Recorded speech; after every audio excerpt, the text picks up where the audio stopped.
Muy buenas, bienvenidos a Nice to Feed You. Hola, Yimar. Hola, Rubén. Bueno, hoy traemos un capítulo en el que vamos a mezclar dos cosas. Vamos a mezclar por un lado la parte de flips, pero flips de lujo. Y por otro lado vamos a mezclar también cambios de uso. Y para eso tenemos a Kino, un conocido en el mundillo y además amigo. Muy buenas. Buenas tardes, gracias Bienvenido. chicos. Gracias por traerme, un placer. Vamos a empezar un poco hablando de cómo yo te conocí, porque cuando yo te conocí al principio eras más conocido por el tema de flips de lujo, ¿no? ¿Cómo se llega a entrar en el mundo de los flips de lujo? Pues realmente fue sin querer, digamos, porque al final, yo entré en una formación y en el momento en el que entré, en ese momento yo no tenía capital y empecé intentando hacer diferentes intermediaciones y a raíz de dos personas que conocí que me pidieron pisos exclusivamente en barrio Salamanca y barrio Chamberí. Y empecé a patear ahí y cuando vi que más o menos sabía captar, dije, ostras, pues ahora hay que hacer el siguiente paso y hacer una operación yo, en vez de estar captándole a otras personas. Entonces, ¿cómo lo empezamos? Pues realmente visitando, con foco, eso sí, en estos dos barrios exclusivamente. Y luego ya sí que fuimos ampliando un poquito a otras zonas también prime, como puede ser Ibiza, Argüelles, etcétera, etcétera. ¿Qué es lo que te gusta de este mundo del flip de lujo? Quizás que por lo general la reforma que tienes que hacer, el mundo del flipping, pues hay diferentes tipos de reforma, ¿no? Y hemos visto pues muchos flips que son lavados de cara o que tienes que hacer matemáticas o rediseñar mobiliario o parte del mobiliario que hay en la vivienda. Y en este sector o en este nicho, yo creo que tienes que pensar más un proyecto conjunto. Desde, pues oye, antes piso típico de barrio Salamanca es un tubo con dos huecos a la calle y un pasillo muy largo distribuidor. Oye, ¿cómo hacer que ese pasillo no se vea angosto? ¿Cómo hacer que un espacio se vea amplio? Darle detalles de calidad en ciertos perfiles, en como pueden ser los alicatados del baño, poner mármol en determinadas. Entonces tienes un poquito un proyecto más, bajo mi punto de vista, un poquito más completo, vamos a decirlo así, que lo que viene siendo un flip tradicional, pero también hay que saber jugar con no pasarte con el coste de los materiales. O sea, hay que hacer un ten con ten y como digo yo, poner mármol es fácil, pero lo difícil es que si pones todo en mármol luego te salgan los números. Entonces, jugar un poquito con estas características. No, porque ahí en los flips estos, el margen es el mismo que tenemos, por ejemplo, en un flip de una casa más normal, o los márgenes son más pequeños, porque aquí siempre te dicen, no, para hacer un flip que te dé por lo menos un 25 no te metas, ¿no?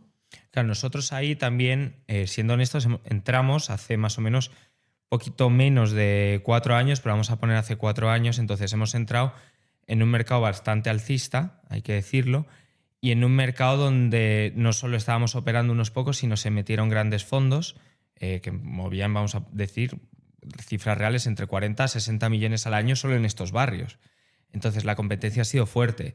Nuestro histórico, aquí hemos tenido operaciones desde un 15% a operaciones de un 20% en 2 meses, por ejemplo. Porque claro, es un 20% en 2 meses, si hubiésemos cogido el recorrido hubiese sido mayor.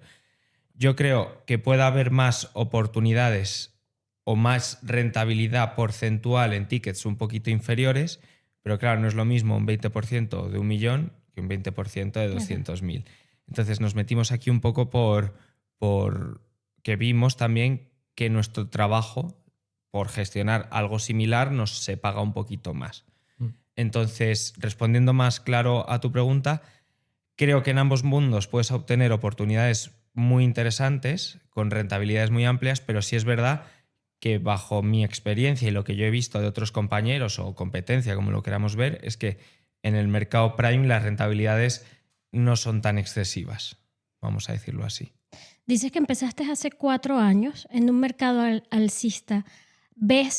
¿Notas hoy alguna diferencia con respecto a hace 4 años? Pues hace 4 años, cuando yo entré, todavía encontraba más de una oportunidad que captamos en Idealista, y eso es un síntoma de que el mercado no estaba a lo mejor tan maduro, porque seguías entrando Idealista y encontrabas spreads o diferenciales entre el precio de compra a reformar y precio de compra reformado. Hoy creo que eso es más difícil de verlo y ya es un síntoma de que el mercado está más maduro. Eso sumado a que en los últimos 3-4 años todos hemos visto grandes noticias de grandes patrimonios extracomunitarios y propiamente españoles también viniendo a comprar a Madrid, que sigue habiéndolo hoy en día, pero creo que no con tanta fiesta, vamos a decirlo así.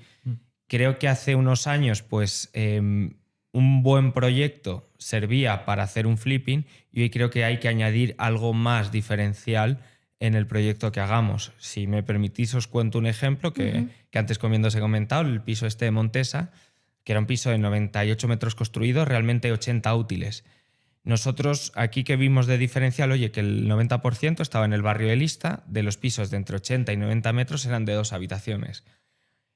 Puede ser que la demanda estuviese allí, pero nosotros decidimos jugárnosla a, como no teníamos pasillo porque era un piso muy cuadradito, hacer 3 habitaciones, aunque una de ellas fuese un poquito más despacho, pero al final era una habitación independiente. Pues la jugada nos ha salido bien, ese piso lo hemos vendido en Arras, no es lo habitual, eso nos ha pasado 2 veces, vamos a decir, en Arras, perdón, en Reforma, nos ha pasado 2-3 veces, pero creo que ahora se exige un poquito más de un proyecto adicional, sobre todo porque aunque sigue llegando mucho dinero, ya no se vende tan alegremente como hace 2 años, vamos a decirlo así, o año y medio. Entonces, sí, esto. Y cuando tienes que seleccionar un activo de lujo, ¿no? ¿Qué es lo que ves primero? ¿Ves la ubicación? ¿Ves el tipo de activo? ¿Ves lo que te va a costar la reforma? ¿Cómo entras en la operación? Pues mira, yo diría, primero obviamente ubicación. El nombre de la calle a veces es una chorrada, pero parece muy importante. Por ejemplo, una calle que es bastante buena en Madrid, Doctor Esquerdo, que encuentras pisos de millones de euros, pues una calle que para determinado público no gusta mucho. O Francisco Silvela, por estar en una u otra acera, el precio te puede cambiar mucho. Entonces te diría que la localización es un aspecto muy importante. Otro que a veces pasa desapercibido es la fachada, una fachada clásica, bonita. Y aquí aquí entramos siempre en la diatriba de ¿qué prefieres? ¿Fachada moderna con vista a fachada clásica o fachada clásica con vista a fachada moderna? Pues hay que saber elegir según en qué barrio, la potencial distribución, si tiene conserje o no, si tiene fachada protegida o no. Hay muchos factores, cercanía, por ejemplo, al Retiro, que parece una chorrada, o a sitios históricos como la Plaza del Marqués de Salamanca o la Plaza de Colón, pues son intangibles que muchos otros activos yo no miro tanto. Por ejemplo, ahora en otros activos simplemente miras un poco la zona y lo que procuras es salir a un precio bueno dentro de lo que es la media de la zona. En estos otros activos tienes que medir o saber medir más esas intangibilidades o esas otras cosas intangibles. Por ejemplo, un piso que costó mucho vender era uno que tenías que subir un tramo de 10 escalones hasta llegar al ascensor. Claro, quien va a pagar 1,5 millones de euros, subir ese tramo de escaleras hasta llegar al ascensor parece una chorrada, pero te perjudica. Entonces hay que saber ver todas estas partes intangibles que en otro tipo de activos a lo mejor pasamos más desapercibido. Otra cosa importante también que yo al menos valoro mucho es que no tenga muros de carga o que esos muros de carga no te dificulten la distribución. Porque en Madrid es muy típico que pisos de la época de la Guerra Civil, vamos a decirlo así, sea un tubo, pero tenga un muro de carga que te divida lo que era o donde tú harías la zona social exterior y la zona interior, y eso muchas veces te dificulta la rehabilitación del activo. La potencialidad de la reforma. No me meto tanto en cuánto me va a costar la reforma, más o menos ya tienes un precio desde 1.000 a 1.500 euros metro cuadrado, dependiendo obviamente de la zona, es lo que nosotros nos hemos gastado. Hay gente que se gasta mucho más porque está en otros activos de superlujo, pero te diría que más esas cosas que en sí el costo de la reforma, porque ya estimamos eso, 1.200, 1.300 de partida y luego puede ser un poquito más, un poquito menos, y ese poquito más y ese poquito menos que esté justificado por el resto de partes. Entonces, location, la fachada que esté bonita, los amenities de la comunidad y la potencial redistribución que vayamos a hacer. Porque eso sí, entras y parece que pasa un bulldozer, que lo tiras todo abajo y luego hay que volver a levantarlo. Y ahora mismo, 2026, ya que ha pasado todo esto, que ha subido tanto, ¿dónde sigues encontrando esos inmuebles? ¿Cómo los encuentras? Vale, a día de hoy hemos cambiado un poquito el modelo, nos hemos ubicado más hacia otro tipo de activo, pero sí es verdad que todavía tenemos 2 activos que no voy a denominar lujo, pero sí de ticket medio alto, vamos a decirlo así. Obviamente la mayoría siguen viniendo a mí me llegan mucho a través de freelance o de agencias, pero más freelance, que es la típico perfil que pues tenía 3, 4 conocidos en el barrio y se ha ido generando una cartera, ha ido generando contactos. Idealista, pues llevamos mucho tiempo sin encontrar un piso de estas características que estuviese anunciado en Idealista. Por lo que hemos mencionado antes, había un montón de fondos o pequeños fondos que han nacido últimamente o que han firmado o empresas como podría ser yo, que firma con grandes fondos, le meten una inyección de liquidez y han estado copando el mercado. Entonces, a día de hoy casi todo me viene a través de freelance, que pues una herencia, un divorcio o directamente gente que se quiere mudar de Madrid. Idealista, a mí en los últimos meses la verdad no veo nada que diga es que ni merece la pena visitar. ¿Y qué te piden más? O sea, ¿pisos? ¿Te especializas en pisos? ¿O también hay un mercado para casas independientes? Yo personalmente estoy más especializado y prefiero los pisos, porque es el público que a día de hoy he conocido. El tema de casas independientes, sé que hay zonas muy buenas como puede ser la de Conde Orgaz, que también se considera que está cerquita de Madrid, o más también Mirasierra, Puerta de Hierro, que son zonas muy muy buenas, pero ahí no me he metido porque no lo conozco, pero bajo mi punto de vista el cliente que compra un chalet de esas cantidades de 3, 4, 5 millones de euros quiere un producto más hecho a su medida bajo mi punto de vista. Al final un piso, tú sabes que si vas a comprar en Barrio Salamanca, Ibiza, Chamberí, pues sabes los años que son las edificaciones, saben los problemas que puedes tener con las bajantes, con los muros de carga que hemos hablado, sabes el barrio, entonces está más acotado la posible reforma que vayas a sacar. Otra cosa es que tú ese espacio lo reaproveches mejor o peor. Pero en un chalet sí creo que cada persona o cada familia o cada quien que quiera comprarlo puede tener una necesidad completamente diferente y no nos hemos metido por ese motivo, de momento. Sí, en el barrio de Salamanca hay pocas casas al final son pisos.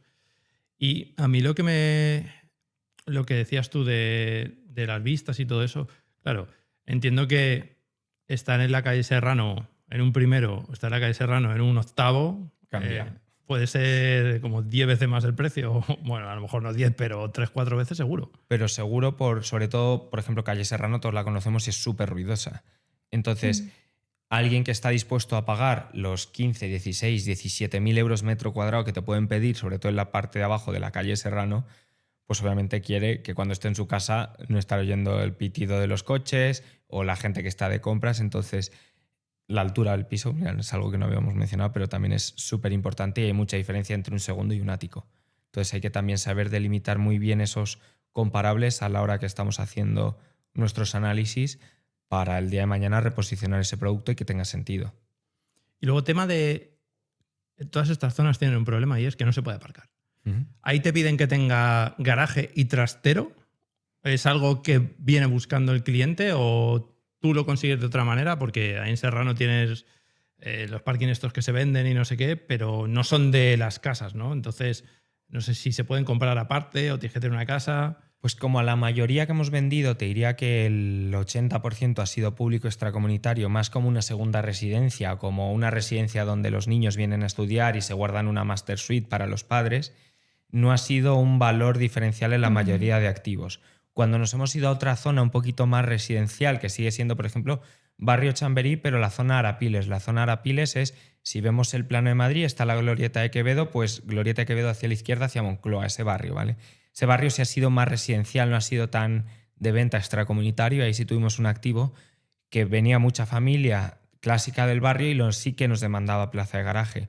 Pero cuando te vas a Barrio Salamanca, orientado a este público extracomunitario principalmente, que viene con gran patrimonio, no ha sido un valor diferencial. Obviamente ayuda y obviamente también sabes que un garaje en estos barrios, tal y como está lo que tú has planteado, Rubén, la dificultad de aparcar, pues tiende a ser líquido, vamos a decirlo así. Entonces, no lo veo un valor diferencial. Es decir, me dices, ¿qué prefieres? ¿Un piso con plaza de garaje en finca moderna o fachada clásica? Por lo general, en estos barrios yo preferiría una fachada clásica, por lo general. Habría que ver luego pormenorizando calle, zona y tal, pero por lo general yo preferiría fachada clásica. No me parece un valor tan diferencial como podría ser en Pozuelo, por ejemplo, que sí creo que la gente que va a vivir a Pozuelo está acostumbrada a la urbanización verde con su parking en la propia urbanización. ¿Cuál crees que puede ser un error que se pueda cometer fácilmente en este sector como principiante? En el Prime, yo creo que uno muy clave es elegir mal los comparables. Pero ese te puede pasar en cualquier nicho, pero creo que uno que por no conocer bien esto ejemplo que hemos puesto de las calles, tú ves la calle Doctor Esquerdo o el propio barrio Goya. El barrio Goya tienes más o menos hasta el Corte Inglés hacia la izquierda, tirando ya hacia Castellana, esa es la zona más prime de Goya. Y cuanto más pegado al Retiro, mejor. Si tú comparas un piso ahí con uno que tú te asomes a la ventana y veas el Withing, con perdón le estás cagando. Entonces, un piso a igual distribución, igual metros, igual habitaciones, igual todo, no tiene el mismo valor por estar en una calle tan conocida que si está en una calle o en una zona tan cercana a lo que es el Withing. O, por ejemplo, la calle Doctor Esquerdo te separa Goya de Guindalera, Fuente del Berro, perdón. Estar en una acera a otra es un diferencial porque hay gente que viene y quiere comprar en Goya y le da igual. Prefiere un interior en Goya a un ático exterior en Guindalera a mismo precio. Entonces, esas cosas, esa especialización, un poco es lo que a mí indirectamente me vino bien el haber trabajado como intermediador para estas personas, porque ellos indirectamente me formaron en este tema. Oye, Joaquín, no, porque aquí te pasa esto, y luego también vas aprendiendo en la calle. Entonces, te diría, no vale comparar cualquier activo que tengas a la redonda, como haríamos a lo mejor en otro lado. Sí. No te vale una calle igual que otra. El mismo nombre de una calle, aunque estés a 100 metros, puede hacer que te valga más el piso. Y la última te diría, pensar que hacer un lavado de cara un poquito así y que cambies todo ya te va a reposicionar el piso, cuando, por ejemplo, a mí me gusta mucho hablar de errores que hemos cometido. Un piso que más nos costó vender en este mercado que era tan loco, de venta tan rápida, fue un piso donde escatimamos en ciertos materiales. Y la mayoría de críticas era que habíamos escatimado en ciertos materiales. Entonces, eso son errores que a mí me han pasado, encantado de compartirlos y pues esto. Sí, porque aquí no vale el típico lavado de cara, ¿no? Porque aquí el cliente que viene a gastarse 1 millón o 900.000 euros, lo que quiere es que no estén las baldosas pintadas. O sea, lo que quiere es un alicatado nuevo. Lo que quiero es que la fontanería se haya cambiado. Quiero unos electrodomésticos buenos, ¿no? Yo me acuerdo que fui contigo a ver un piso ahí en Orense y lo de los electrodomésticos era ciencia ficción. O sea, es que no se veían ahí con madera alrededor. O sea, era una preciosidad de sitio, ¿no? Y claro, es que te estás gastando 1 millón. Claro. Entonces, no, lo que no quieres es remates, entre comillas, cutres, ¿no? O sea, no me vale como todos hemos hecho un flip o la gente que hace flip de, bueno, pues le pinto las baldosas y me ahorro 3.000 euros de baldosas en la cocina. No. Aquí te lo vas a gastar. O la típica isla que tenías tú también allí en ese piso que era súper chula, ¿no? O sea, o incluso la nevera para el vino. Ah, sí. Y yo dije, ¿y esto? Bueno, claro, es que aquí Claro, la gente le gusta eso. Son detalles, justo la vinoteca, lo de la domótica también, casi todos los ponemos con domótica, bastante luz. Luego hay detalles ya más pequeños como la luz. Al final hacer un pequeño foseado con una luz indirecta no vale tanto, pero le añade un caché. El poner, por ejemplo, molduras en las paredes es algo que sí, que a un piso normal no lo vas a hacer, pero en un piso de estos que vas a vender millón y pico, repercutes lo que te cuesta poner unas molduras y es una chorrada y visualmente le da un impacto. O, por ejemplo, homestaging. A mí me parece fundamental en este clase de activos, tú lo sabrás también, Jimar, que hacer un buen homestaging te puede diferenciar un espacio de otro, adecuarlo al público que lo vas a hacer. Sí. Entonces, esa clase de inversión tiene que estar soportada en el P&L del propio proyecto. ¿Y quién es tu cliente? Es decir, el rango de edades. ¿Son familias? ¿Son personas jóvenes? ¿Son compañeros? Porque he visto en el mercado, bueno, hay una serie que a mí me gusta que se llama La Gen Z, que es francesa, que ellos venden pisos pero ya te estoy hablando en París de 10 millones y lo compran, por ejemplo, 4 amigos. Y entonces cada uno tienen su espacio común, su cocina, no sé qué, y como viven viajando, entonces viene uno, ya sabes, esta es tu habitación, y entonces se compran, cada uno pone 2 millones y se compran su piso. ¿Cuál es el cliente aquí típico?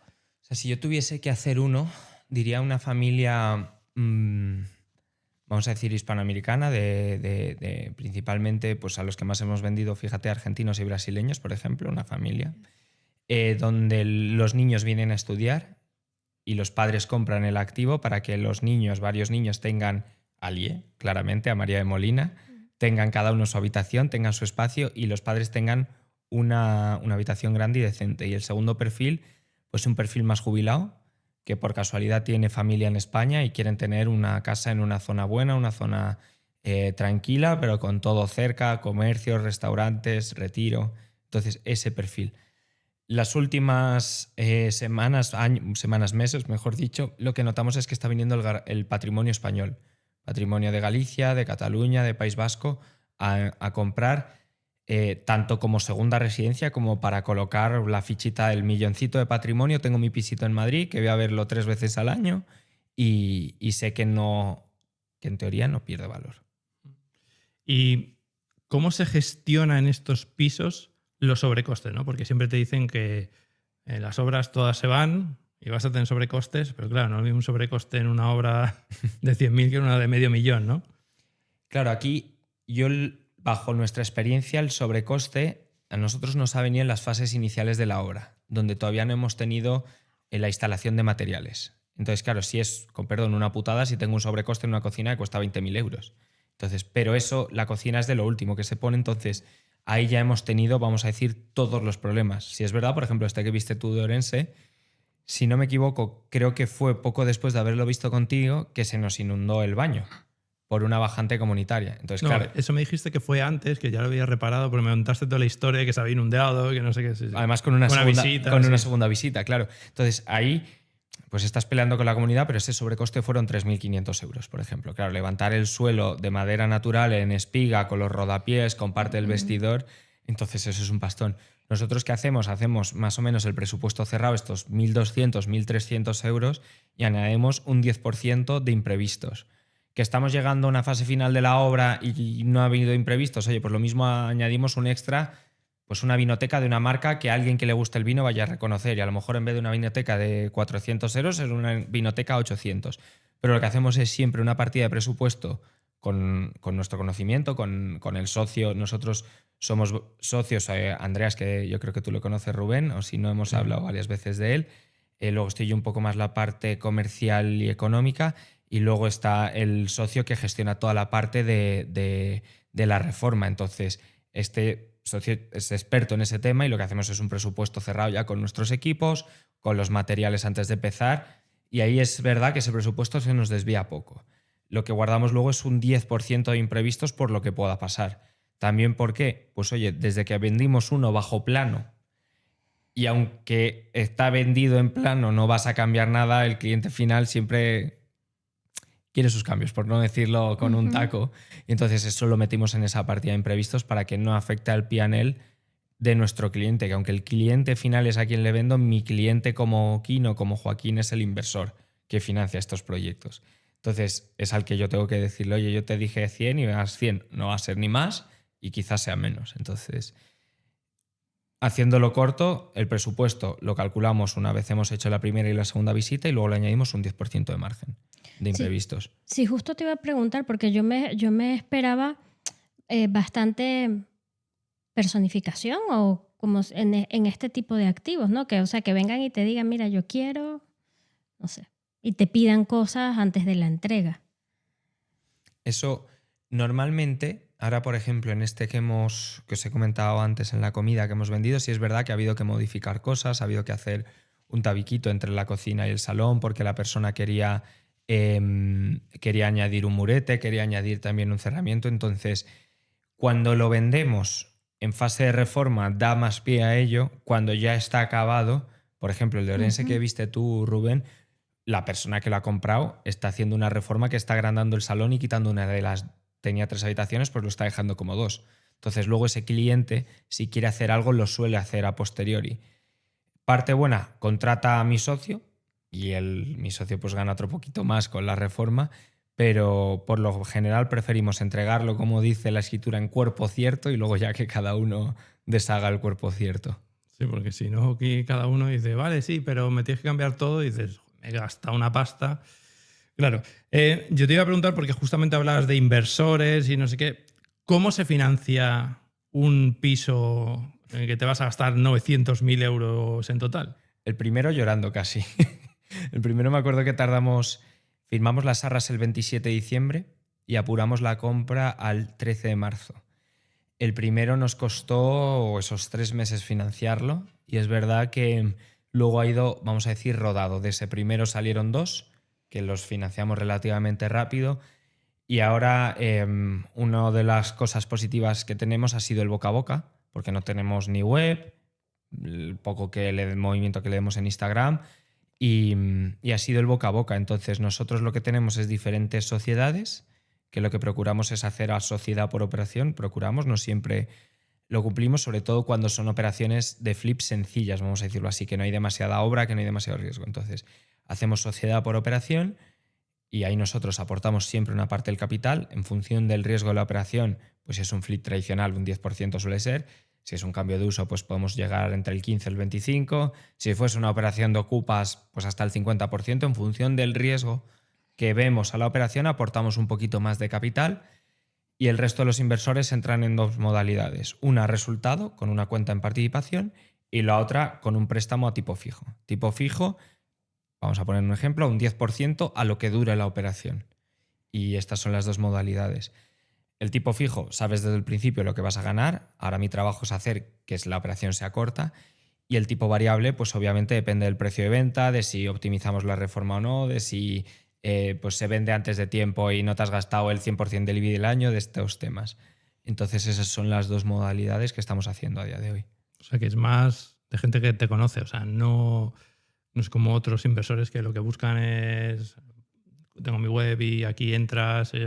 No, tú es gente que me conoce, que sabe que trabajo bien, ¿no? Y me dice, toma, 100.000 euros para que hagas tu magia. Ha sido poco a poco, y lo que pasa que como yo soy un poco desastre con el WhatsApp, lo reconozco, lo que he hecho ha sido un Google Form. Entonces pido a la gente que me lo rellene y cuando lanzamos una nueva oportunidad, desde ese Google Form lo recibe todo el mundo a la vez y luego otra vez te lleva a otro Google Sheet, y ahí rellenas tú con tus datos y ya, pues si es la primera vez que invertimos juntos, que trabajamos juntos, hacemos una llamada, procuro explicarte todo, procuro enseñarte cómo reportamos, cada cuánto se manda un vídeo, cada cuánto vas a recibir un dossier financiero, económico, operativo y comercial con un reporte, y eso lo vamos explicando llamada a llamada. Luego ya hay gente pues, que ha invertido prácticamente en todos los proyectos desde el primer proyecto que nada, oye, ¿cuándo tienes uno? Pues para el mes que viene, vale, pues guárdame tanto, y ya lo mete y se olvida.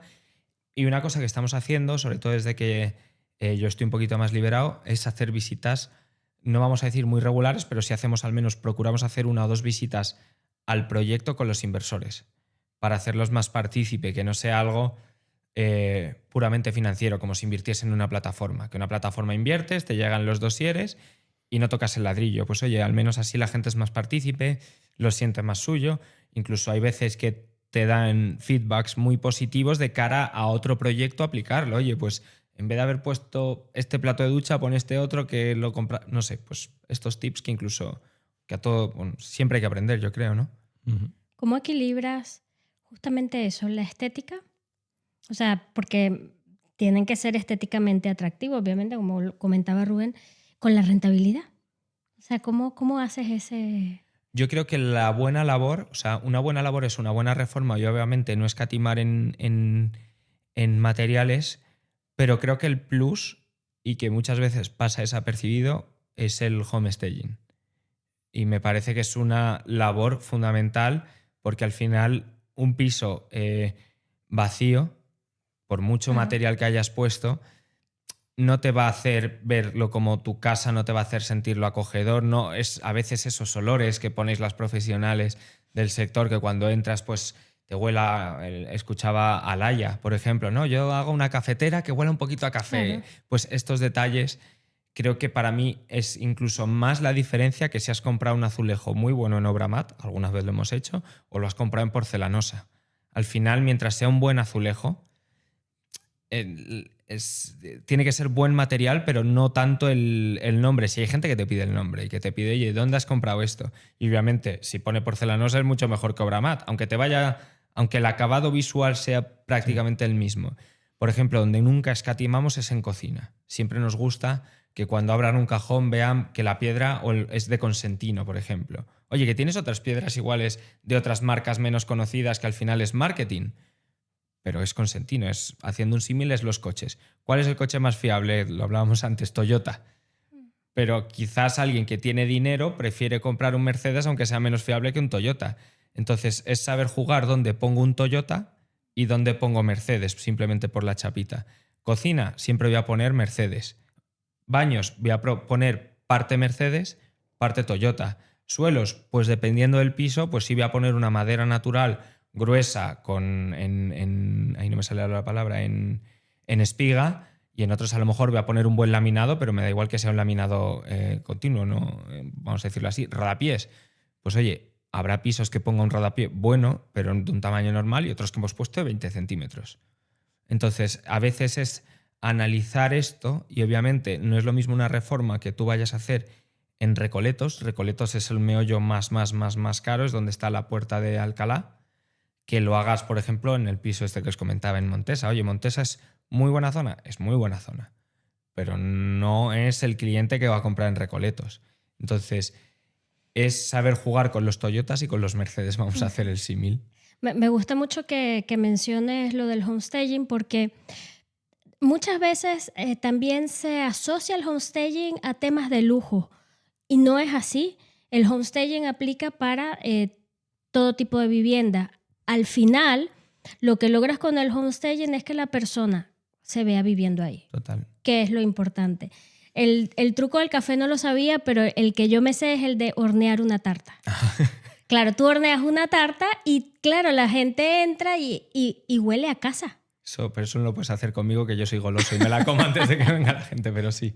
Pues eso no lo sabía. Peguera decía que incluso llevar croissants recién hechos o pan recién hecho también los ponía ahí y tal para dar ese olor, ¿no? Cuando entras es como... Hogareño, sí, ya. Que no es solo la decoración, que se juega con los sentidos en general en el homestaging, y eso me gusta mucho que lo menciones. Nosotros, Jimar, perdona que te corte ahora, luego no sé si hablaremos, pero estamos haciendo proyectos de cambios de uso donde de un local muy grande sacamos 5 viviendas, procuramos hacer una muy rápido que sea piloto y obviamente con su homestaging. Claro. Porque al final, primero te da más sensación de los espacios. Tú un espacio de 20 metros diáfano te va a parecer más pequeño que si pones un sofá, una mesa o habitación de 7 metros. Entras y una habitación de 7 metros, si no tiene una camita o un escritorio, te parece claustrofóbico, pero 7 metros es una habitación decente, es una habitación grande. Entonces, nosotros lo usamos mucho y en los proyectos que no lo hemos usado ha sido una cagada. Y lo digo así, una cagada en mayúscula. Sí, con los espacios es contraintuitivo. Los espacios vacíos no se ven más grandes. Los espacios vacíos se ven más pequeños. Y a la gente le cuesta imaginarse eso que tú dices, una cama, un escritorio. Dice, no, aquí no cabe nada. O sea, esto es un armario, y tú dices, no. Y por eso es tan importante dar ese plus y esa perspectiva de cómo va a ser la casa. Vamos a hablar justamente de eso, ¿no? De la parte ahora que estás haciendo, porque ya dices que el lujo es más difícil de encontrar. Yo creo que ya está saturado, ¿no? Con todos estos fondos y demás. Y ahora estáis un poco más yendo a... Bueno, Madrid, por suerte, todavía no ha prohibido los cambios de uso, como en otros sitios, ¿no? Uh-huh. Y estáis empezando a coger locales para convertir en viviendas, pero en zona de dentro de M30, ¿no? Eso que es donde más falta hace... No es que donde más falta hace, pero es donde todo el mundo quiere vivir y no se construye porque no hay sitio, ¿no? Entonces, ¿qué tipos de locales buscáis o en qué zonas o cómo los planteáis? Si te parece, mira, este cambio lo hemos visto un poco por la historieta que os contaba en la comida. El año pasado vendimos 2 casas por FaceTime y cuando vendimos, nosotros no somos un gran operador, hacíamos 8 flips al año, 6, 8 flips al año. Entonces, cuando vemos de repente que 8 flips... 2 de ellos los vendemos por FaceTime, digo, el día que el que me lo ha comprado por FaceTime deje de venir, a mí se me puede caer el chiringuito. Entonces ahí dijimos, oye, ¿qué otro público necesita? Y va a haber una demanda sostenida en Madrid teniendo en cuenta la subida de precios y la no subida de los salarios. Y entonces, lo que tú dices, nos orientamos en zonas muy buenas, muy consolidadas, pero a lo mejor no barrio Salamanca, a proporcionar el producto que hemos dicho de entrada. Oye, ¿quieres vivir dentro de M30? 250, 300.000 euros te tienes que gastar. Entonces, lo que estamos buscando es, por ejemplo, zonas que nos gustan mucho, es zona de Legazpi, obviamente Tetuán, la zona de Pacífico, Conde Casal, la zona norte más de La Paz, la zona de Pedro Rico, Incluso también nos hemos salido a zona M30, pero que están muy consolidadas. Carabanchel, Villaverde, Vallecas, hemos mirado mucho. Entonces, hemos cambiado el foco y ahora nos centramos en proyectos. Procuramos que sean proyectos de un ticket alto también, de 800.000 a 1,5 millones, vamos a poner. Pero en vez de sacar una única unidad, sacar varias. Por contrario, en vez de tener el riesgo de venta de una unidad, tenemos el riesgo de venta de 5, si es verdad que a otros precios. La duración es un poquito superior del plazo, pero también la rentabilidad que le exigimos. Si a un flip, los últimos, sacándole entre un 15 y un 20, estábamos muy a gusto en 6 meses. Al final nos parece que un producto que te saca un 15 o un 20% en 6 meses me parece la bomba, y sobre todo en un mercado que estaba siendo tan líquido, porque el mayor riesgo del inmobiliario es que la liquidez, o sea, que se te queda atascado. Entonces, en un mercado inmobiliario que vemos que es muy líquido y que la rentabilidad es tan predecible, un 15% nos parecía óptimo, no lo mejor, pero es bueno, ojalá un 20% en todo. Y en cambio ahora hemos enfocado a proyectos de estos que duran un poquito más, en vez de durar 6 meses, duran 8, 10 y algunos 12, pero estamos exigiendo una rentabilidad mínima un 30, un 40%. Entonces nos estamos enfocando un poquito más aquí. Obviamente seguimos con el foco en el prime, pero ahora en este lado estamos encontrando más producto, más oportunidad. ¿Cuántas unidades quieren de media sacan por local? A ver, ahora más o menos tenemos, creo que son 12 oportunidades y son 34 o 35 viviendas, es decir, una media de 3. Pero sí es verdad que tenemos un activo que tiene 9 casas, o sea que ya te rompe la media. Pero si me dices, local, Joaquín, defíneme el local prototipo, vale, local de 220 a 240 metros, en una zona buena, consolidada, pero que ya no tenga ese negocio, o sea, que ya no tenga tránsito de negocios, que pueda sacar 3, 4, 5 viviendas de unos 50 a 70 metros, a poder ser con habitación independiente, y si pueden ser 2, pues mejor, normalmente es una, y que su precio de venta ronde entre los 300.000 euros. A veces será 300, otra 280 y otro 350. Entonces, ese sería mi prototipo de activo. Obviamente tenemos locales que sacamos 2 y tenemos locales como este otro que sacamos 9, por ejemplo. Entonces, depende un poco, pero la media digamos que va por ahí. ¿Y el precio de la reforma es igual o es más bajo? Estamos rondando más o menos los 1.000 euros metro cuadrado. Porque al comprar el local es verdad que tienes que demolerlo todo, tienes que rehacer toda la fontanería, toda la electricidad. La diferencia es que los acabados son diferentes. Pero, por ejemplo, la carpintería sigue siendo carpintería Cortizo, una marca bastante buena, que es cara, y ponemos lo mismo en un lado que en otro, porque eso sí creemos que dentro de que metamos calidades un poquito más bajas, pero sean buena calidad. Por ejemplo, una cocina no voy a poner una piedra con sentino, pero sí voy a poner unos muebles a medida buenos. En el baño no voy a poner un azulejo de porcelanosa, pero voy a poner un azulejo duradero.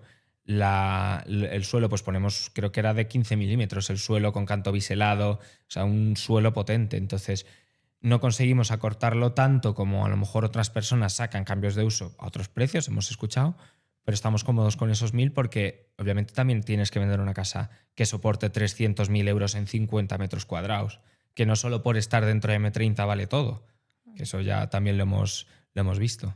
¿Y la desviación de cuánto puede ser? Antes hablábamos que, digamos que ponían un 10% más o menos. En este caso, el cambio de uso, ¿cuánto? Nosotros por metodología lo hacemos igual. Ajá. Lo hacemos igual todo, o sea, procuramos que sea A, B y C y lo único cambiamos las métricas. O sea, por ejemplo, si yo sé que un local o un activo en Salamanca lo tengo que comprar a 8.000 euros el metro, yo sé que un local dentro de M30 lo tengo que comprar, me voy a inventar, a 2.500, 3.000 como mucho el metro, más o menos. Entonces, y sé que le voy a meter 1.000 euros más otros 300 del 10% del desvío, los impuestos, las notarías, el IBI, el homestaging, etc. Procuramos hacerlo muy mecanizado para que el cálculo a la hora de la visita sea sencillo determinar si nos interesa o no. No tener siempre que estar bajándolo a Excel. ¿Cómo hacemos? Oye, un local que se vende, no sé, 200 metros a 500.000 euros. Bueno, pues es a 2.500 euros el metro. Yo le sumo 1.000 de reforma, 3.500. 300 de gasto, 3.800. Le meto un 35%, en números redondos 5.200. ¿Me soporta esa zona un bajo reconvertido a 5.200 euros? ¿Sí o no? Si es que sí, lo visito. Si es que más o menos, pues lo visito, pero con el comillo afilado a ver dónde puedo recortar. Si es que no lo visito. Entonces procuramos estandarizarlo todo, mucho, sobre todo, porque es que al final hay que ser muy ágil. Las oportunidades en un mercado saturado desaparecen. Vale, nosotros estamos haciendo un cambio de uso en Alcoy. En el Madrid, el precio de venta y de compra es totalmente distinto, ¿vale? Pero, ¿qué consejos nos darías a nosotros o a cualquiera que quiera meterse a hacer cambios de uso que hayas visto tú de, oye, pues ten cuidado con esto o haz esto? Ya sé que la normativa, cada ayuntamiento tiene la suya, necesitas un arquitecto como nosotros tenemos un arquitecto de allí, que se sabe la normativa de allí, eso imprescindible, pero luego al final construir es igual en todos lados, ¿no? Yo te diría cosas intangibles que siempre a veces pasamos por un poco por desapercibido, que es las actas de la comunidad y los estatutos de la comunidad. ¿Por qué digo esto? Porque al final nosotros los locales generalmente que nos metemos son para segregar. Entonces muchas veces la pelea de la segregación viene porque te crees que hay que pedir permiso a la comunidad y muchas veces la propia comunidad se cree que te tiene que autorizar el cambio de uso incluso a segregar. Entonces nosotros cuando vemos un local que nos interesa no perdemos el tiempo y vamos al registro a pedir los estatutos. Y de esta forma vemos las limitaciones que pueda tener de actuaciones en fachada, que la mayoría no tiene, y las actuaciones o limitaciones que tenga a la hora de segregar. Porque hay veces que a los locales se les permite segregar o necesitas la aprobación de la comunidad o te limita lo que puedas hacer. Pues, por ejemplo, hemos comprado muchos locales en estas zonas que son residenciales, que antes eran locales de uso comercial, y esas urbanizaciones tienen piscina. Pues claro, mucha gente cuando compra la vivienda dice, ay, ¿puedo usar la piscina? No, los estatutos prohíben expresamente que a los locales usen la piscina. Ya, pero tú la has reconvertido en vivienda. Ya, pero es una parte externa a la propia urbanización. Entonces, estatutos y actas de comunidad me parece imprescindible. También por si alguien está pensando en hacerlo en turístico.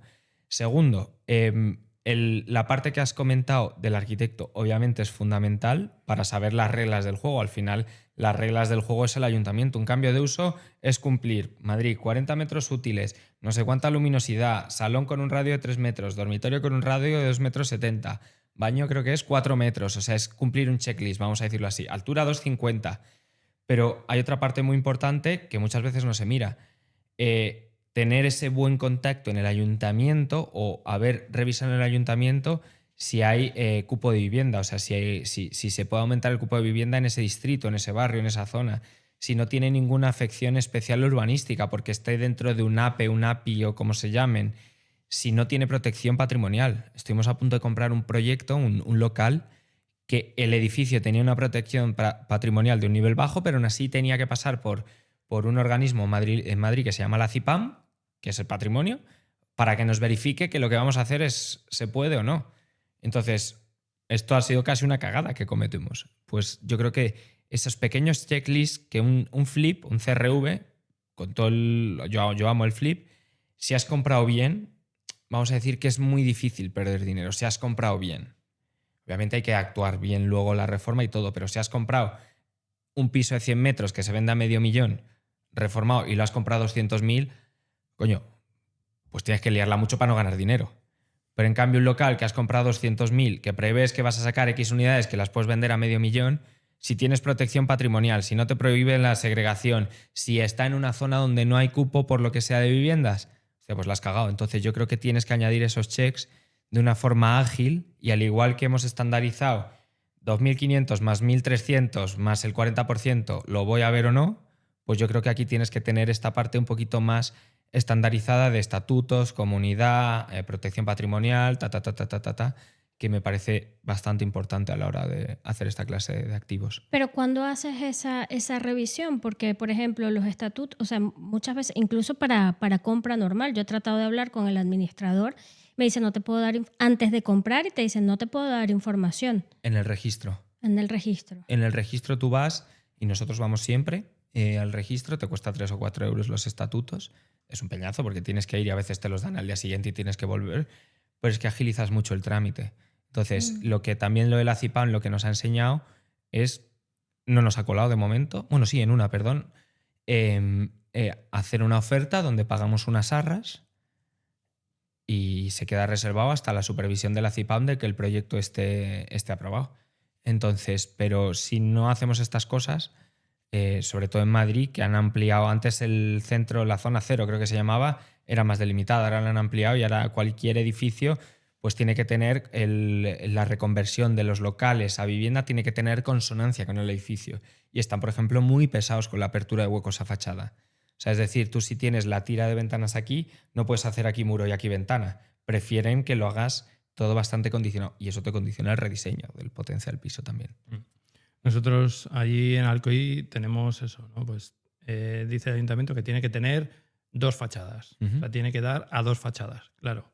Ya no te vale cualquier local porque si solo tiene una fachada, ese local no vale para hacerlo. Porque dice, no, tiene que dar a 2 caras. Claro, por suerte nuestro local es como una U, entonces tenemos 3 fachadas y hemos podido... Bueno, el arquitecto ha empezar a hacer ahí el Tetris, ¿no? Y ha conseguido que cada una de las viviendas en el plano dé a 2 fachadas. Vale, pero claro, tú imagínate que no sabes eso, compras un local barato y luego te lo comes con patatas. Entonces, tema de comunidad, bueno, como era el edificio que compramos entre varios, pues se ha constituido nueva y ya tenemos... los estatutos, todo. Claro, en el estatuto y no solo el estatuto, el sí de la comunidad de que podemos cambiarlo, ¿no? Pero sí, claro, esto es otra cosa. Oye, si la comunidad te dice que no después de comprarlo, ¿qué haces? O sea, tienes un local que no puedes convertir a eso, tendrás que hacer otra cosa, pero ya no puedes hacer vivienda. Claro, ahí nosotros lo que hacemos por ello es pedir al menos las actas y para que no se pueda cambiar el uso, si no me equivoco, esto lo lleva más Andreas, que es abogado, tiene que aparecer en los estatutos. Por eso para nosotros es muy importante los estatutos, que cuando te los da el registro te los sella con una fecha. Entonces ya tienes un precedente de que cuando tú has empezado a hacer esta actuación o ibas a empezar, ya tienes los estatutos. Luego hay que ver jurídicamente que, vamos a ponernos peor de los casos, cuando entras a un juzgado sabes cómo entras pero no cómo sales. Pero al menos todas esas fases previas lo que hacemos. Y si sirve de tip también, lo que miramos, ¿por qué ese 30, 35, 40% de rentabilidad?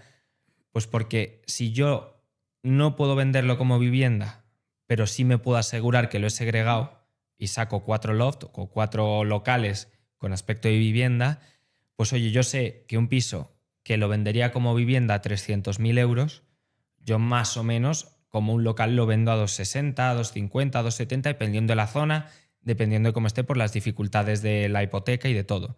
Entonces, teniendo esto en cuenta, ya tenemos un margen suficiente para decir a lo que más nos preocupa a nosotros, a nuestros inversores, oye, señores, donde prevíamos un 35% de rentabilidad y un local que íbamos a vender por 300, pues al final lo hemos vendido a 260, generamos una rentabilidad de un 14, un 15, un 12, un 13% y esto va íntegramente para ellos y eso lo dejamos bien estipulado.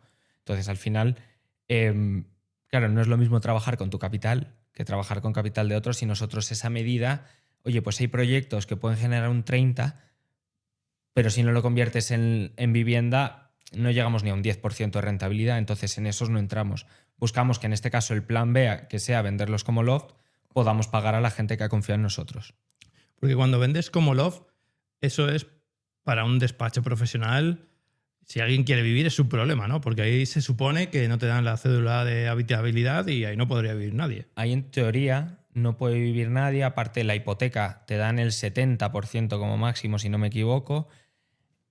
En la mayoría de casos que yo he escuchado es a 15 años, no a 25, 30 como podría ser. El tipo de interés es superior y en teoría no te puedes empadronar. Y luego el seguro de vida, el seguro de la vivienda, si no me equivoco, dependiendo de la aseguradora, te puede poner problemas para asegurar según qué tipo de cosas, porque al final tú estás en el uso de comercial, oficina, lo que sea. Entonces, quiero asegurar mi joyero que tengo 5 Rolex en una oficina.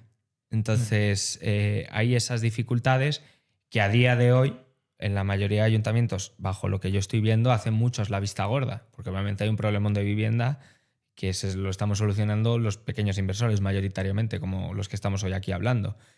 Y yo creo que están haciendo la vista gorda, pero si el día de mañana se ponen en serio con eso, pues estas personas sí pueden tener un problema. Cuando estabas hablando del flip de lujo, ¿no? Decías que te fijabas mucho en los muros de carga para poder cambiar la distribución. ¿Hay algo en lo que te fijas en los locales que dice, más allá de lo que es legalmente necesario, algo que tú digas, esto, siempre tiene que estar. Por lo general me gusta que sean luminosos.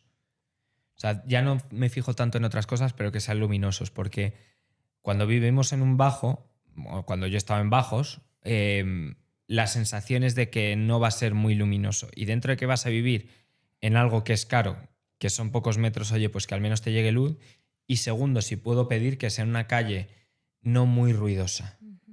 Porque si no, estar en tu casa sentado, yo imagino viendo el fútbol y viendo pasar gente por la ventana, pues te impacta mucho. No tanto en temas de redistribución, porque la mayoría de locales a día de hoy, toco madera, se pueden dejar bastante diáfanos, te molestan los pilares de carga, pero no es grande, por lo general tienen mucha más altura, por lo que la redistribución de las bajantes incluso es muy sencillo. Yo te diría que dos cosas, pues al igual que hemos hablado de la fachada o de la potencial redistribución, aquí sería la luminosidad y que sea una calle pues que dentro de estar en una zona buena no sea muy transitada para la intimidad, porque es producto que no tiene tanta intimidad como un primero, por ejemplo, o un ático. Entonces, esos dos factores. Ahí el tema de... Todo el mundo dice, no, los bajos son oscuros, los bajos son oscuros. Yo, el tercer piso que compré fue un bajo y no es nada oscuro. O sea, es oscura una habitación porque es justo la habitación interior que da un patio interior. Claro. Pero lo que es el salón y la habitación principal, como dan como un patio...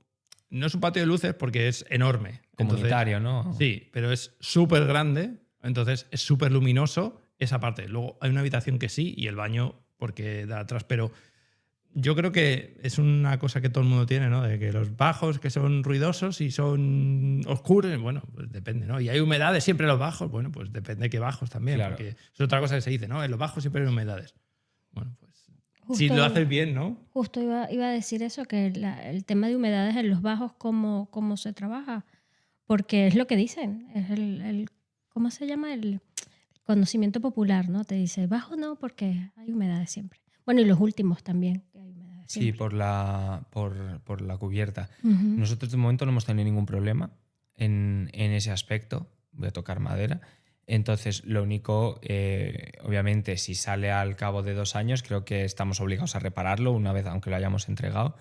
Y lo que sí procuramos es poner lo que hemos dicho, dentro de que la reforma no pongas no pongas Mercedes, pongas Toyota, pues también trasdosar bien la vivienda y dejarla bien preparada para cualquier problema que pueda surgir. A día de hoy no hemos tenido ningún problema de humedad, vamos a decirlo así, en las viviendas que hemos entregado, y en las que estamos por entregar, la mayoría, o el 70%, son edificaciones realmente no nuevas, pero que tienen al menos 20 años. Entonces, esto que hemos visto sobre todo, al menos donde yo me he encontrado más bajos que tienen problema de humedad, pues por ejemplo en Chamberí. En Chamberí los bajos y los sótanos suelen tener bastante problemas de humedad. En estos que estamos haciendo, por ejemplo, en Conde Casal o en Legazpi, o unos muy grandes en Tres Cantos, bueno, los de Tres Cantos lo primero son primera planta, por lo tanto no tenemos ese problema. Y en el resto tampoco. Y donde sí solemos verlo más también es en esos bajos que luego tienen un sótano. Que ese producto no nos gusta nada. Porque estás comprando 100 metros, de los cuales 50 están arriba, 50 están abajo. La reforma te vale igual arriba que abajo. Y luego no puedes repercutir esto ni en nota simple ni en precio final. Entonces, eso es, por ejemplo, mira, no entramos. Y en esa planta abajo sí suele ser muy dado a humedad, pero a lo mejor no por fuga, sino por condensación. Porque al final, al no tener una ventilación natural o una buena ventilación, pues se produce. Por eso te he dicho, cuando has bajado al gimnasio, te he dicho, no, deja abierto, porque tenemos mucha humedad ahí abajo. Claro. Porque es eso, al final está bajo la casa. Y a lo de la piscina. Claro, no hay forma, ¿no? Te iba a decir, porque hablamos aquí de locales y demás, pero he leído, no sé cuándo, hace poco, que la Comunidad de Madrid quería, o el Ayuntamiento de Madrid quería empezar a promover, ¿no? De que estas oficinas que se han quedado vacías, convertirlas a vivienda, ¿no? Y decían, no sé qué edificio no me acuerdo, pero lo leí en Idealista o algo de esto, que un edificio emblemático de estos de oficinas, que lo iban a reconvertir entero. Ah, bueno, el de Ática, de Pozuelo. Ah, sí. Que lo van a reconvertir a viviendas entero, ¿no? Entonces, ¿os planteáis también ir a oficinas hacia vivienda? Donde haya margen, allí vamos a ir a por ello, mirando el momento de mercado. Yo creo que sí, donde haya margen vamos a ir a por ello. Al final yo creo que tenemos una labor clara, que primero es dar una buena rentabilidad a nuestros inversores, también a nuestro capital, y luego, oye, pues la labor de ir sacando vivienda a unos precios competitivos. Entonces, donde veamos valor, vamos a ir a por ello.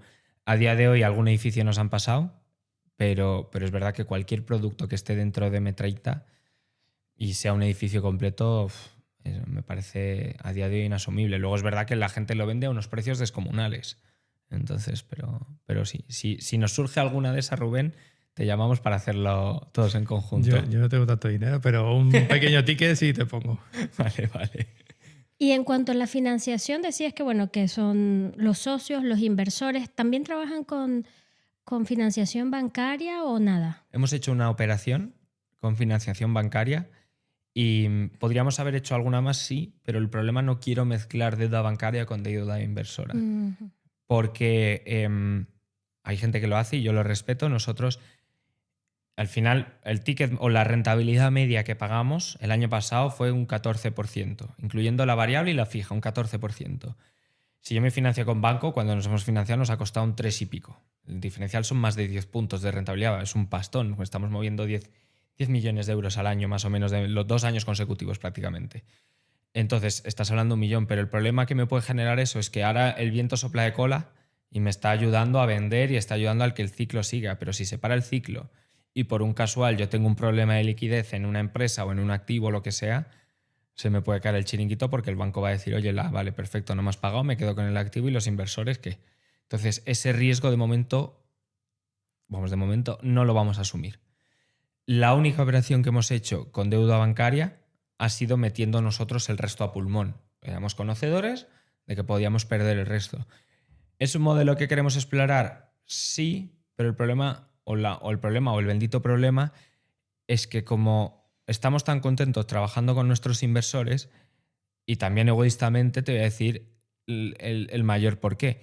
Un banco, yo le impago y me cierra la puerta 4, 5, 6, 10 años. Un inversor, que ya llevamos, creo que son 22, 23 operaciones cerradas con casi todas con éxito. Hay unas que mejor y otras que peor, como en todo, pero con éxito.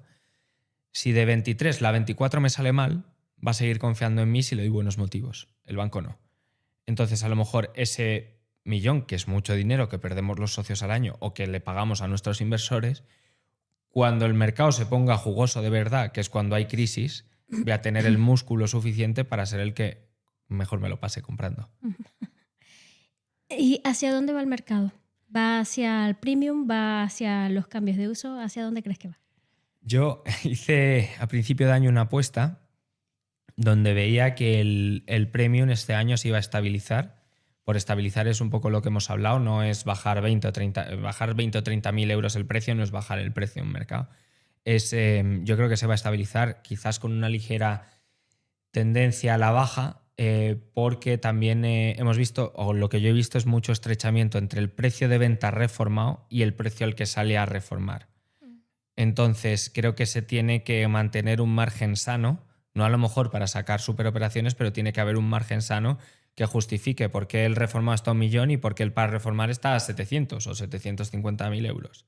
Porque si no, se crea esa disparidad, o sea, no hay gap para que a un particular le salga rentable comprar o el reformado con llave en mano o me lo compro yo y lo reformo yo. Entonces, creo que el mercado premium va a tender un poquito más a mantenerse estable o a la baja. El mercado, vamos a decir, de lo más cercano a M30, mid-market, 300, 500, 600, 700.000 euros, creo que va a ser el que más va a empujar este año. Principalmente porque al final, si nos imaginamos Madrid como una diana de dardos, Colón, que es Recoletos, es donde cae la primera gota, donde empiezan a comprar inversores extracomunitarios con mucho capital y esa gota se va expandiendo y quien antes no podía vivir en Colón, ahora no puede vivir en Colón y se va un poquito más para atrás y esa mancha de aceite se expande. Sumado a que en los últimos 3-4 años hemos visto que en España no para de venir población extranjera de diferentes perfiles, pero en Madrid cada vez hay más estudios o más datos que te dicen que gran parte de la población que viene son con salarios medios altos. Entonces, esos salarios medios altos son los que pueden adquirir viviendas de 300, 500, 600, 700.000 euros y es donde nosotros vemos ahora el mayor foco, la mayor fuerza en los próximos años. Y si me apuras, cada vez vemos más una tendencia nosotros donde ciudades que estén dentro del perímetro de 1 hora cada vez van a seguir subiendo más los precios. Porque vivir en 60 metros en M30 o rodeando M30 me cuesta 300, 400 mil euros, cuando yéndome 45 minutos más a las afueras llego a mi casa y tengo una casa o tengo un piso más grande, tengo otro tipo de cosas y estoy mucho más a gusto. Sin ir más lejos, desde que me fijo en esto he conocido varias personas que trabajan en Valladolid y vienen todos los días en AVE. Antes hemos hablado del caso de la gente que coge el Civitas porque está en 25 minutos en Madrid y vive 40 minutos realmente. Entonces, creo que esas zonas son las que más puede llegar a subir el precio este año.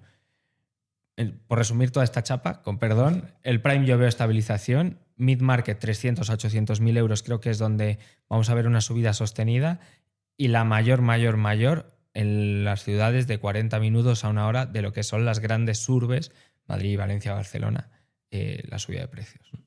Yo tenía un compañero hace muchos años donde trabajaba yo trabajaba en Alcobendas y él venía de Puerto Llano, Ciudad Real, y tardaba menos que otro compañero que tenía yo que venía de Fuenlabrada. Ya ves, es que eso me recuerda un poco a Londres, que antes hemos comentado que hemos vivido en Londres, Jimán. ¿Cuánta gente trabajaba en lo que es Londres ciudad y vivía hora y media y cogía todo el día el tren que le llevaba a Londres? Porque Londres, al final lo estamos viendo en las ciudades europeas. La almendra la pueden pagar unos pocos afortunados y el resto de población va y viene todos los días. Entonces yo creo que Madrid o España siempre hemos ido con cierto retraso en estas cosas. Y oye, si no se quiere construir o no se puede construir, una buena solución sería mejorar esas comunicaciones para aliviar un poco a la ciudad. Porque lo que está pasando es que la tendencia ahora, Madrid ya se está comportando como otras ciudades europeas. Está empezando a ser así. Hasta ahora no. Hasta ahora la gente podía vivir dentro de la M30 normalmente. Ya no, por el aumento, bueno, primero el aumento de la población, pero la escasez de vivienda. Y luego eso, que la gente se está viviendo, o sea, se está moviendo más hacia las afueras porque obtienes más calidad de vida, básicamente. Yo tengo gente que trabaja en mi proyecto, una trabaja en Toledo y otro vive en Toledo y viene al centro de Madrid, que están las oficinas, y otro vive en Ávila o en un pueblo de Ávila y se viene al centro de Madrid que tiene las oficinas. Eso es cada vez más normal. Sí. Pero ahí lo que hablábamos el otro día con Albert Peguera, ¿no? El problema es las comunicaciones. Eso es. Como decíamos, tú estás en un pueblo que me perdonen los zamoranos, ahí en Zamora, y si no tienes comunicaciones, no te vas a vivir a ese pueblo, ¿no? Por suerte en Madrid, por suerte y por desgracia, tenemos muchas carreteras. Sí. Porque yo no sé qué pasa, cuantas más carreteras hay, más coches más hay. tráfico ¿no? hay también. Sí. Pero al menos aquí, oye, si yo vivía en Torrejón, pues de Torrejón a Madrid, si vas en transporte público son 35 minutos, llegas a Atocha, 35. O coges un Cibis, como yo me iba antes, ¿no? Y en un Cibis desde Torrejón a Chamartín tardas 17 minutos, que es lo que tarda el Cibis porque no para. Entonces, claro, ahí te puedes permitir el lujo de decir, pues me voy a vivir a Torrejón, que está se supone que en el kilómetro 20 de Madrid, pero en coche tardas 45 o 50 minutos, vale. Pero si yo digo, bueno, ¿dónde hay un piso barato? En Torremocha al Campo, vale. Y trabajo en Madrid. ¿Cómo me vengo yo? Yeah. Es imposible. Tiene Entonces, que ser lo que hemos comentado, las conexiones al final, Civitas, los trenes de media distancia, una buena. Por eso sí, o que se construya más o vamos a mejorar la infraestructura, eso que nos gusta tanto invertir en España, en carreteras, aeropuertos y todo. Sí, pero hay que invertir con cabeza y luego hay que mantenerlo. Que el problema es, sí, está muy bien que tengamos el AVE, pero si cada 2 por 3 se para, ¿no? O cuando la última vez que fui a Barcelona tuve suerte y llegamos 10 minutos antes y para la vuelta llegué en hora. Pero antes de esa vez, las 2 veces o 3 anteriores, siempre he llegado tarde. Pero dices, bueno, tengo 3 horas, entre comillas, pero realmente se me convierten en 4 o 5, o no sé si llego, muchas veces que se quedan parados, ¿no? O pueblos de Extremadura que están ahí, que no llega ni el AVE. Entonces, queremos todo, ¿no? Que los pisos sean baratos, que todos podamos vivir en el... Además, esto lo hemos hablado aquí mucho en el podcast, ¿no? Es que cuando todo el mundo dice, no, es que no hay vivienda en Chamberí. Total. Pero vete a Toledo. Ya, es que no quiero ir a Toledo. Ya, pero es que en Chamberí no hay vivienda y el precio es el que hay. Sí, sí. Y si no se construyen, no va a bajar el precio, ¿no? Por suerte, gente como tú, pues está cambiando estos locales que había antes, que muchos eran negocios de toda la vida y no sé qué, se han ido jubilando o directamente han quebrado. Oye, ahí, como dices tú, ¿no? Ya es que en esta calle no viene a comprar nadie porque hay un Corte Inglés a 4 calles. Pues sí, este local, en vez de estar aquí cogiendo polvo, pues lo convertimos en una vivienda. ¿Que no va a ser la mejor vivienda del mundo? Bueno, pero el precio tampoco va a ser el mismo. El de un primero, incluso. Claro. Entonces, es jugar un poco con las dos cosas, ¿no? Ya que dentro de Madrid no se puede construir porque no hay espacio físico. Y Tampoco facilidades. También, ¿no? Pero aparte, aunque quisieses construir mucho, no hay mucho espacio físico, pues oye, todas estas cositas, yo donde vivía en mi barrio, que además estuvimos este fin de semana ahí, pues hay muchos comercios que están cerrando porque se jubilan, o sea, ya los dueños se están jubilando. Pues yo el otro día pasamos por un bar y le dije a mi padre, digo, ¿se jubila este? Sí, se está jubilando. Digo, y pues aquí va a hacer un bajo, ¿no? Porque es una fachada grande, es un bar grande, digo, aquí le sacas, seguro que 2 habitaciones majas le sacas. Bueno, es que ese bar no lo va a coger nadie, porque ese bar baja mi padre y 4 personas más, porque es un bar de barrio, el típico que están todo el día ahí jugando al mus, ¿no? Claro, pero vale, pero eso le vale a ese hombre porque ya era mayor, pero una persona joven no va a querer eso, entonces, ¿qué hacemos con eso? Lo que haces tú. Lo conviertes y ya tenemos al menos 2, 3 viviendas más. Total. A ver, preguntas rápidas. Vamos a ver si las hacemos rápidas, porque siempre las intentamos hacer rápido y nunca lo logramos. Yo respondo rápido, venga. ¿Terraza o metros internos? Metros internos. Ajá. ¿Rentabilidad o velocidad de venta? Velocidad. Rotación. ¿El error más caro de un flip? La compra. Si no compramos bien. ¿El gasto más sobrevalorado? Mira, una que va a generar polémica. La comisión de venta. Ajá. Porque yo siempre me gusta apoyarme en agencias y creo que a veces le tenemos cierta rabia y a mí si hace un buen servicio una agencia y trae una buena venta rápida, estoy encantado de pagarle y le pagaré 1000 veces. ¿Y el barrio más interesante para invertir hoy en Madrid? A mí me está gustando mucho Estrella y Pacífico. Barrios dentro de M30 donde todavía 3 habitaciones, 2 dormitorios reformados se venden a precios razonables, entre comillas, entre 700 y 800 mil euros. Razonables para ser Madrid. Que claro. La gente aquí que nos vea va a decir razonable. Bueno, sí, es que estás en Madrid. Es donde todo el mundo quiere estar, ¿no? No, y esos están a 10 minutos del Retiro, 15 andando, entonces me parecen unos barrios muy interesantes, muy residenciales, muy tranquilos y a la vez con todo tipo de comercio cerquita. ¿Y el barrio más sobrevalorado? Hombre, yo nunca he hecho una operación en Recoletos y me parece que es un buen barrio, pero que solo por estar a 3 minutos andando del Retiro y que las fincas sean tan clásicas, pagar 20, 25, 30 mil euros metros cuadrados incluso me parece una locura. Wow. ¿Y con qué palabra definirías un flip de lujo exitoso? ¿Con qué palabra? ¡Buah! Dinero. A ver, hombre, se me ocurre, a mí yo soy amante de la rotación, pero claro, estamos orientando a flip de lujo y yo diría la satisfacción de todas las partes. Que quien haya comprado perciba el valor, que nosotros hayamos hecho un buen proyecto y que el inversor, que es mi cliente final, haya salido satisfecho con el proyecto. ¿Cuál es el mejor consejo que te han dado? La paciencia. A veces somos impulsivos, somos con ganas de cerrar todo ya, pero creo que la paciencia en un sector que es compras, has pagado, pagas y luego recibes es un buen consejo y sobre todo que, pues bueno, conocemos creo que muchos inversores y por el ansia de meter el dinero a hacer algo, la paciencia ha hecho que me tropiece y va a hacer que nos tropecemos más de una vez. ¿Y una regla que nunca rompes? El inversor es lo primero en mi negocio. Yo creo que bien, ¿no? Han sido rápidas, al grano, bien. Oye, ¿qué pregunta te tendríamos que haber hecho que no te hemos hecho? O algo de lo que has dicho. Oye, de esto no hemos hablado, pero me gustaría hablar. Mira, una cosa que siempre me gusta hablar de futuro.